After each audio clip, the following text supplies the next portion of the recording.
وہ دعا جو جناب رسول اللہ صلی اللہ علیہ وسلم نے بیان فرمائی ہے، وہ دعا تو کم از کم آنے والے ہر فرد کو یاد ہونی چاہیے، اور صبح ایک مرتبہ اور شام ایک مرتبہ پڑھ لینی چاہیے۔ حدیث پاک سناتا ہوں، میرے آقا جناب رسول اللہ صلی اللہ علیہ وآلہ وسلم نے فرمایا، جب بندہ صبح ایک مرتبہ پڑھتا ہے تو شام تک، اور شام کو پڑھتا ہے صبح تک، اللہ کی جتنی نعمتیں اللہ نے نازل فرمائی اس دعا کے پڑھنے کے ساتھ اللہ یوں سمجھیں گے، اللہ یوں قبول کریں گے کہ اس نے میری تمام نعمت کا شکر ادا کر دیا ہے۔ ایک دفعہ پڑھنا تمہارا کام ہے، اور اللہ کا اپنی تمام نعمتوں کے شکرانے کے طور پر اس دعا کو قبول کرنا، یہ اللہ کا کام ہے۔ بہت مختصر دعا ہے، بہت بے حد مختصر دعا۔ اور جب میں دعا پڑھتا ہوں، سوچتا ہوں، کیا بتاؤں آپ کو، خیر آپ تو خاص الخاص لوگ ہیں، کچھ اس میں باہر سے بھی آئے ہوئے ہیں، تو ان لوگوں کو میں معافی چاہتا ہوں اگر ان کی سمجھ میں بات نہ آئے۔ آپ لوگ ہر مرتبہ روز آنے والے ہیں، تو آپ لوگوں کو یہ بات بتاتا ہوں، اور پہلی دفعہ بتاتا ہوں، اسے غور کیجئے گا، اس پر سوچئے گا۔ مولانا محمد مطالعہ صاحب، اللہ آپ کے علم میں، عمل میں، اللہ آپ کے خلوص میں برکتیں عطا فرمائے۔ حضرت مولانا اختر صاحب، یہ تو پہلے پہنچے ہوئے ہیں، کیا میں ان کو مخاطب کروں؟ مولانا رشید کولا صاحب، مولانا امان اللہ صاحب، غور کیجئے گا۔ مولانا فرید صاحب، اس مسئلے پر غور کیجئے گا۔ کتنے علماء کرام بیٹھے ہوئے ہیں۔ مولانا شمس صاحب تو پہنچے ہوئے ہیں آگے، مولانا داؤد صاحب کو میں کہتا ہوں، مولانا کلیم صاحب سے میں کہتا ہوں، مولانا ایوب صاحب، مولانا ابراہیم صاحب، مولانا اسماعیل صاحب، ان لوگوں سے، مولانا یوسف صاحب سے کہتا ہوں، دوسرے جن کا نام نہیں لیا وہ تو پہنچے ہوئے ہیں، غور کیجئے گا۔ مولانا اقبال صاحب، میرے اس پوائنٹ پر غور کیجئے۔ اللہ کی جتنی نعمتیں ہیں، جب یہ نعمتوں کو بندہ حاصل کرنے کے بعد اللہ کا شکر ادا کرتا ہے، غور کیجئے گا میری اس پوائنٹ پر، اور بہت نازک مسئلہ چھیڑ رہا ہوں، تو یہ نعمتوں کا شکر ادا کرنا ہم کو کس سے ملا ہے؟ کس نے ہم کو سکھایا؟ یہ تعلیم ہم کو کس نے دی کہ اللہ کی اس نعمت کا شکر ادا کرو؟ یہ تعلیم ہمیں دی ہے جناب رسول اللہ صلی اللہ علیہ وسلم نے۔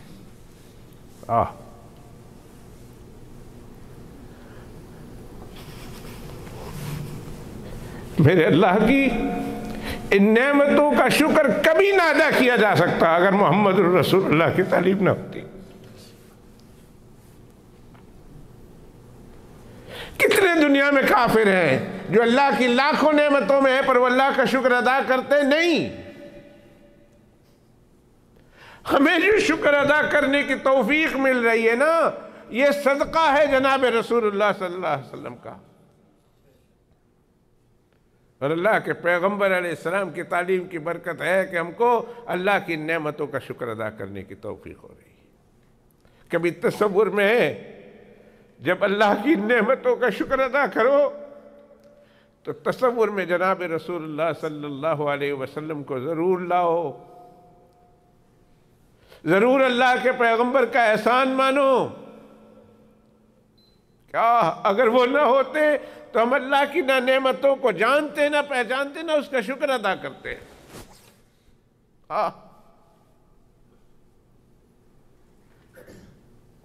آقا تجھ پر محمد بلال جیسے لاکھوں کروڑوں انسانوں کی جان فدا ہے،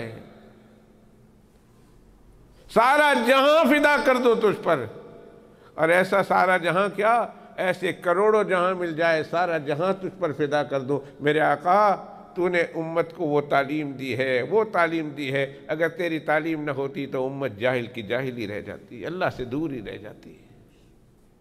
یہ میرے آقا کا احسان ہے نا۔ ہم اللہ کی نعمت کو نعمت سمجھ رہے ہیں اور اللہ کی نعمت کا شکر ادا کر رہے ہیں، یہ کس کا احسان ہے؟ یہ احسان ہم پہ کس نے کیا ہے پھر بھائی؟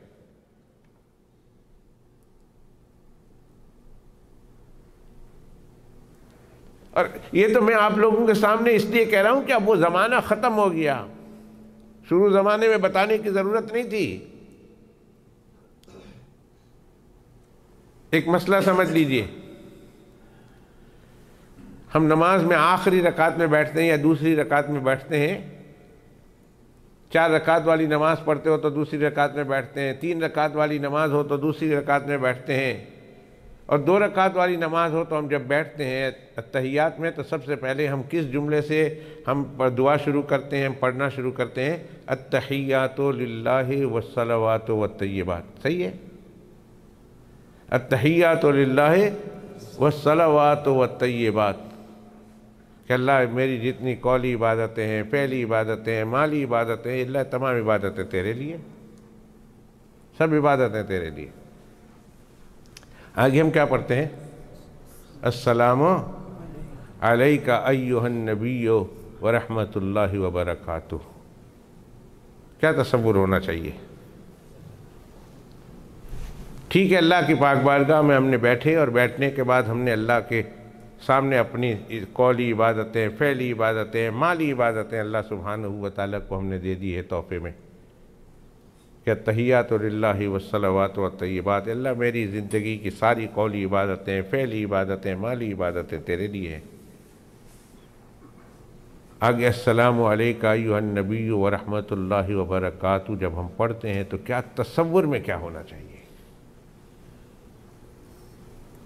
اللہ کی کروڑوں رحمتیں ہوں۔ شرح بخاری پر اللہ کی کروڑوں رحمتیں ہوں اس امت کے علماء کرام پر، آمین تو بول دو۔ اللہ کی لاکھوں کروڑوں کروڑوں اربوں خربوں رحمتیں ہوں ان کے مزار اقدس کے ایک ایک ذرے پر، جہاں کہیں بھی ہے۔ ہمیں تو معلوم ہی نہیں کہ ان کی قبریں کہاں ہیں، کون بزرگ کہاں دفن ہے، کون بزرگ کہاں دفن ہے، کون بزرگ کہاں دفن ہے۔ جو مشہور ہے ان کا ہم کو پتہ ہے، کوئی مصر میں ہے تو کوئی ایجپٹ میں ہے، کوئی ایجپٹ ہے، مصر ایک ہی ہو گیا، کوئی شام میں ہے اور شام کے مختلف علاقوں میں ہے، کوئی بغداد میں ہے، کوئی کوفہ میں ہے، کوئی بصرہ میں ہے، کوئی ہندوستان میں ہے، کوئی پاکستان میں ہے، کوئی بنگلہ دیش میں ہے، کوئی برما میں ہے، کوئی انگلینڈ میں ہے، کوئی کینیڈا میں ہے، کوئی یورپ کے مختلف ممالک میں ہے۔ اللہ کی کروڑوں رحمتیں ان پر، وہ ہم کو بتا کے گئے کیا؟ السلام علیک ایھا النبی ورحمۃ اللہ وبرکاتہ جب ہم پڑھیں تو تصور میں کیا ہونا چاہیے؟ کیا سوچیں؟ ہم نے اللہ کو دے دیا اپنا قول ہی دیا، اللہ میرے منہ سے جتنی عبادتیں نکلی ہے تیرے لیے ہے، میرے اعضاء و جوارح سے، پارٹ آف دی باڈی سے جتنی عبادتیں کی ہیں میں نے، اللہ وہ تیرے لیے ہے۔ میں نے فائنینشلی ویلتھ کے ذریعہ سے جتنی عبادتیں کی ہے، اللہ وہ عبادتوں کو بھی میں تیرے پاک بارگاہ میں تحفہ کے طور پر پیش کرتا ہوں۔ تو السلام علیک ایھا النبی ورحمۃ اللہ وبرکاتہ جب ہم بندہ ادا کرے تو کیا تصور کیا کرے، کیا سوچے؟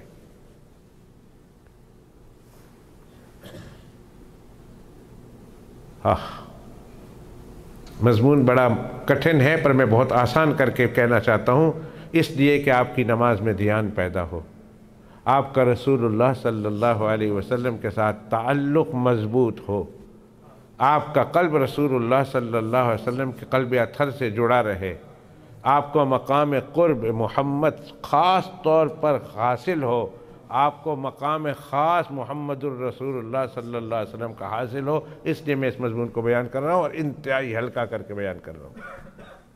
اللہ کرے سمجھ جائے کوئی۔ وہ کیسے اردو کا شاعر کہتا ہے، بک رہا ہوں جنوں میں کچھ کچھ، بک رہا ہوں جنوں میں کچھ کچھ، خدا کرے نہ سمجھے کوئی۔ کہ پاگل ہوں، کچھ بک رہا ہوں، کوئی نہ سمجھے تو اچھا ہے۔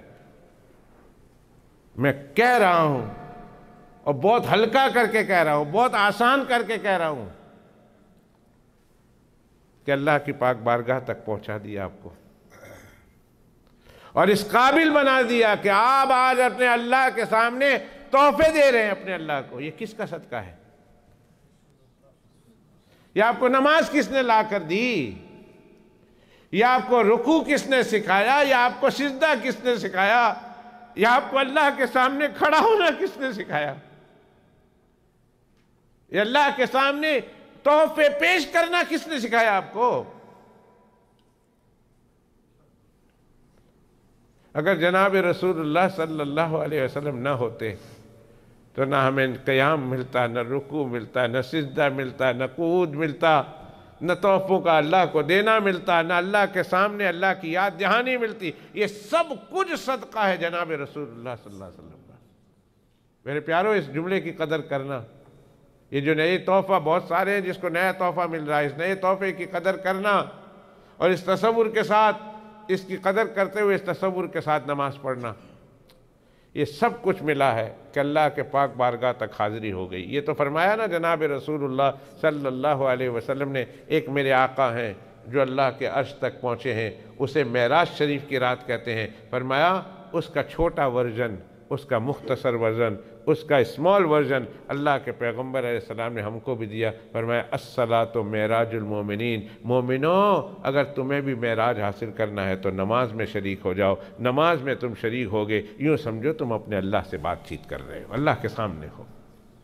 میں تو اپنی آنکھوں سے دیکھ آیا ہوں، تمہارے پاس وہ آنکھیں نہیں کہ جو اللہ کو دیکھ سکو، تمہارے پاس وہ کان نہیں جو براہ راست اللہ سبحانہ و تعالیٰ کی آواز کو سن سکو، لیکن تصور میں تو لا سکتے ہو نا۔ فرمایا الصلاۃ معراج المومنین، مومنین کی معراج اگر حاصل کرنا ہے کسی مومن کو تو وہ نماز میں کھڑا ہو جائے، اللہ کے سامنے ہے۔ تو یہ اللہ تک پہنچایا کس نے ہے؟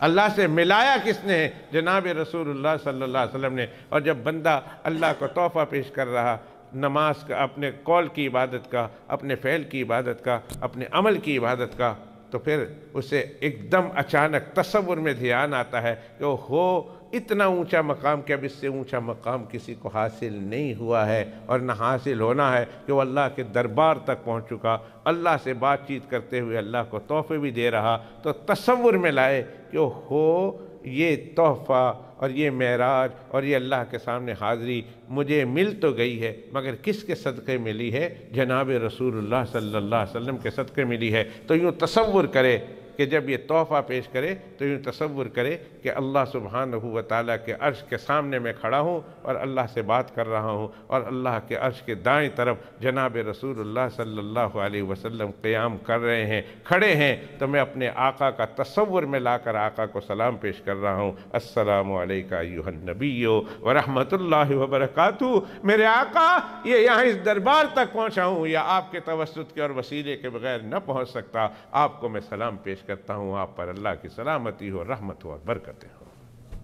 تصور میں لایا ہے آدمی کہ سب کچھ صدقہ ہے جناب رسول اللہ صلی اللہ علیہ وسلم کا۔ اگر وہ نہ آتے تو اللہ کے اس دربار تک میں نہ پہنچ پاتا۔ یہ برکت ہے جناب رسول اللہ صلی اللہ علیہ وسلم کی۔ اور اللہ کے پیغمبر علیہ السلام، یوں سمجھے میں اللہ کے عرش کے سامنے کھڑا ہوں، اللہ میرے سامنے ہیں اور میں اپنے اللہ کو تحفہ دیکھ رہا ہوں، اور یوں میں نے ذرا نظر اس طرف کی تو یہاں جناب رسول اللہ صلی اللہ علیہ وسلم مجھے تصور میں کھڑے نظر آئے۔ میرے آقا یہ سب کچھ صدقہ آپ کا ہے، آپ کی جوتیوں سے میں یہاں تک پہنچا ہوں۔ السلام علیکہ ایھا النبی ورحمۃ اللہ وبرکاتہ۔ آقا کو سلام پیش کر رہا۔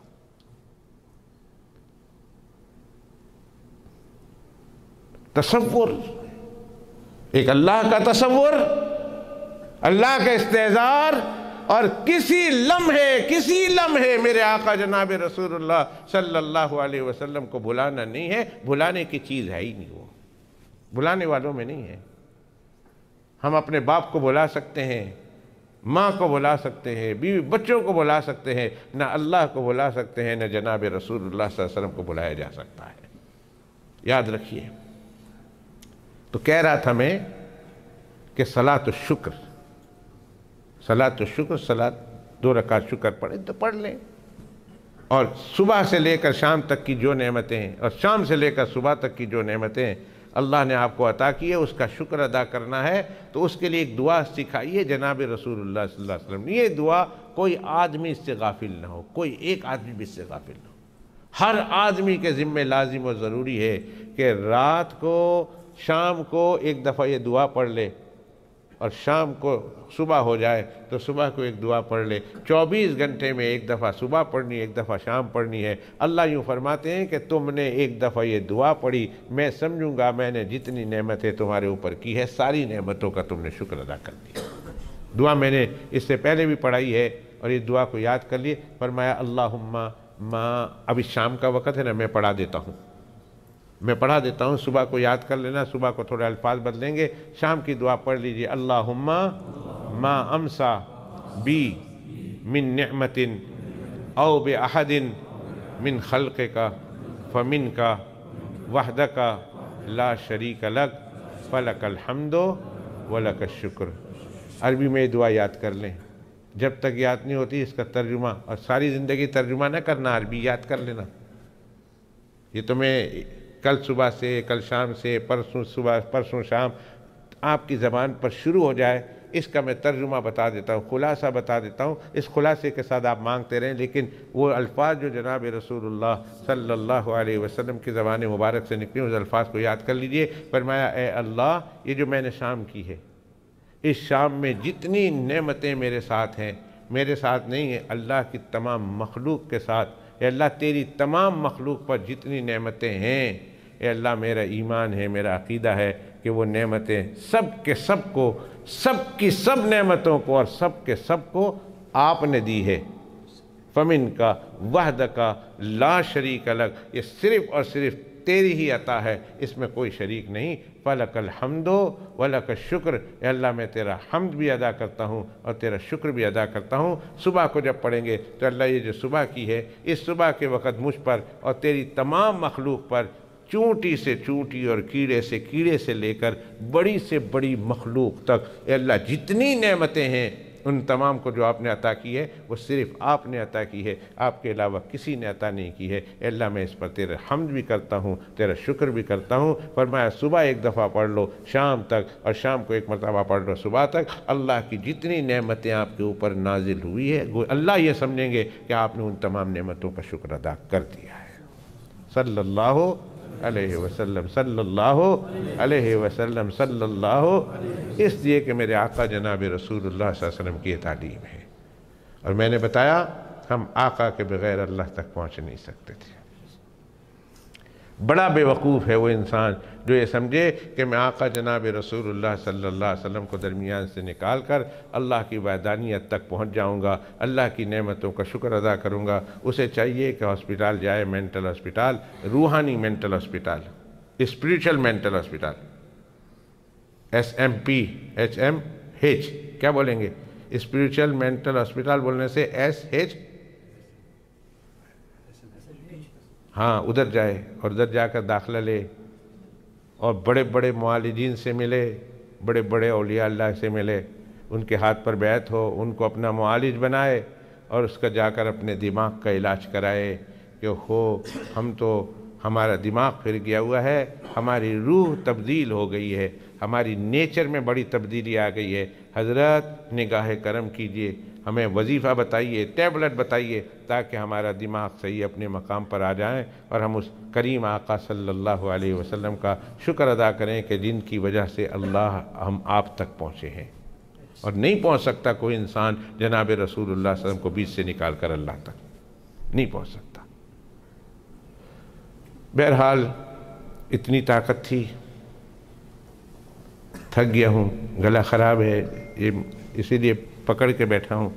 میں نے کہا انتہائی مختصر گفتگو کروں گا، بات آگے بڑھا ہی نہیں سکا۔ 2 ہفتے یا 3 رہ گئے ہیں، ان 2-3 ہفتوں میں ہم اپنی گفتگو کو پایہ تکمیل تک پہنچائیں گے انشاءاللہ تعالی، انشاءاللہ۔ بہرحال آج کی مجلس میں نے چند عنوانات آپ کے سامنے پیش کیے ہیں، ان میں سے اہم عنوان جو اللہ نے کہلوایا، میرے تو خواب و خیال میں نہیں تھا، میرے اللہ نے کہلوایا، وہ یہ ہے کہ جناب رسول اللہ صلی اللہ علیہ وسلم ہمارے سب سے بڑے محسن ہیں اللہ کے بعد، اللہ تک پہنچانے کا ذریعہ ہیں ہمیں اور آپ کو اور ساری انسانیت کو جناب رسول اللہ صلی اللہ علیہ وسلم۔ فرض بنتا ہے ہمارا کہ ہم اللہ کے پیغمبر علیہ السلام کے اس احسان عظیم کو یاد کرتے ہوئے صبح شام دن رات کم از کم پھر کم از کم سب سے کم 10 مرتبہ صبح اور 10 مرتبہ شام کو حضرت صلی اللہ علیہ وسلم کی ذات اقدس پر باقاعدہ اہتمام کے ساتھ درود شریف پڑھے، یہ سب سے کم درجہ ہے۔ اور ایک حدیث شریف میں اس کی تائید بھی آئی ہے کہ صبح بھی 10 مرتبہ اور شام کو بھی 10 مرتبہ درود شریف پڑھنا چاہیے۔ اللہ صحت عطا فرمائے، اللہ حضرت کی بیماری کو دور فرمائے۔ حضرت اقدس استاذ المحدثین، فخر المحدثین، آج کل کے بہت سارے محدثین ہیں، ان کے بھی استاد ہیں، ان کے بھی استاذ الاساتذہ ہیں۔ حضرت اقدس حضرت مولانا ہاشم صاحب جو گواڑ کے، اللہ ان کی عمر میں، صحت میں، ان کی ہر چیز میں بے حد عافیت کے ساتھ برکت عطا فرمائے۔ انہوں نے کتاب لکھی ہے حزب العظم، چھوٹی سی، 7 دن پر اس کو ڈیوائیڈ کر دیا ہے۔ 6 دعائیں صبح اور 10 مرتبہ درود شریف، شام کو دوسری 6 دعائیں اور 10 مرتبہ درود شریف، پھر سیٹرڈے کے صبح کو 6 دعائیں اور 10 مرتبہ درود شریف، سیٹرڈے شام کو 6 دعائیں اور 10 مرتبہ درود شریف، مختلف دعائیں۔ اس طرح اس کتاب کو انہوں نے کمپائل کیا ہے۔ ایک ہفتہ وہ کتاب ایک ہفتے میں مکمل ہو جاتی ہے۔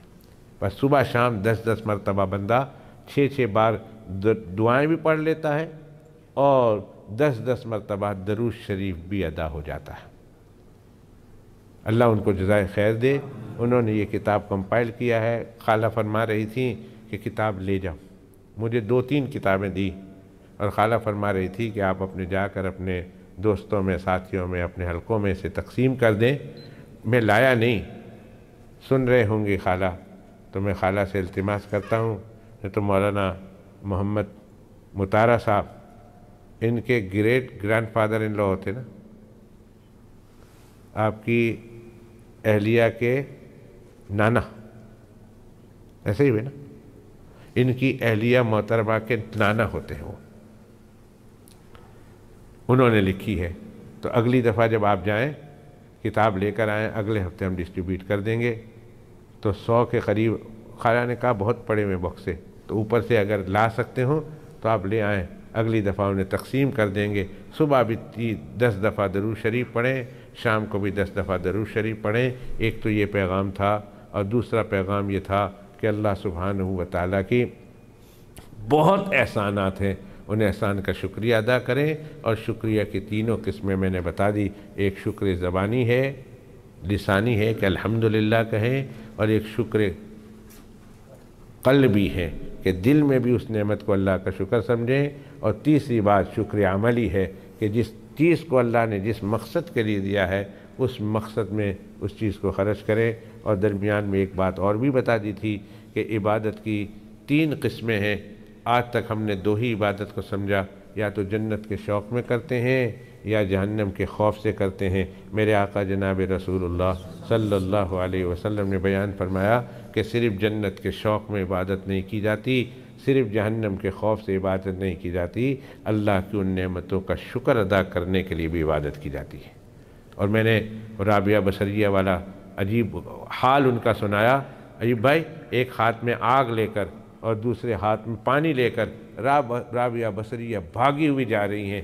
تو کسی نے کہا رابعہ بصریہ خیر تو ہے، کہاں بھاگ رہی ہو؟